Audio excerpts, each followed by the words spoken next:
Sot me datë 3 Danas, 7/2026, 3.7.26. godine, në emër të popullit, u ime naroda, shpallim këtë gjykim proglasimo ovu presudu. i akuzuri Ekrem Bajrović Optuženi Ekrem Bajrović me të dhënat personale si në sa shpresat e ličnim lëndës, podacima kao u spisima predmeta, gjykata e shpall fajtor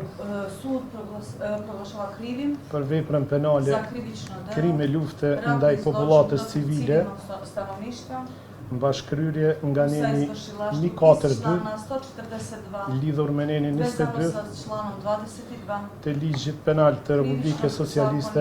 Federative të Jugosllavisë, Federativne Republike Jugoslavije, si ligj në fuqinë e kao kohën e zakon kryerjes së na veprës snazi penale, u izvršenju krivičnog dela. andaj gjykata Stoga sud kuptim të neneve u 4, smislu članova 5, 4, 6, 7, 6, 7, 11, 12, 13, 22, 25, 30, 31, 32, 33, 34, 35, 38, 35, 41, 41, 50 e nenit 142 të ligjit penal të Republikës Socialiste Federative të Jugosllavisë, dhe nenit 364, 366 dhe 450 kodit procedurës penale të Kosovës, të akuzurin e gjykon me dënim burgimi në kozgjate prej 12 vite, në të cilin dënim do të llogaritet edhe koha kaluar në paraburgim nga data 19/10/2022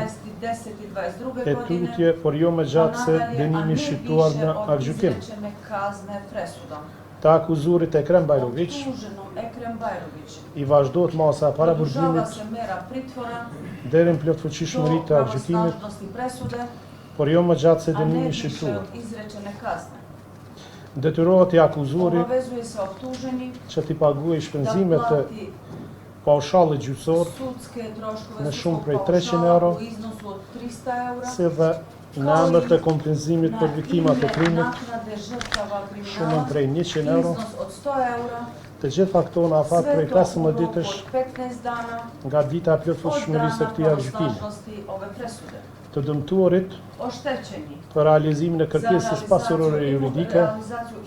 udhëzohen në kontest të rregullt juridiko-civil. Palët e pakënaqura ndaj këtij vendimi kanë drejt ankese në afat prej 30 ditësh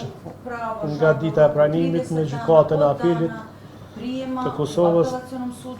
nëpërmjet kësaj gjykate. Arsyet më të zgjeruara për këtë çështje do t'i japim në aktgjykimin e përbiluar me shkrim, të cilin aktgjykimi do ta pranonin në afatin ligjor.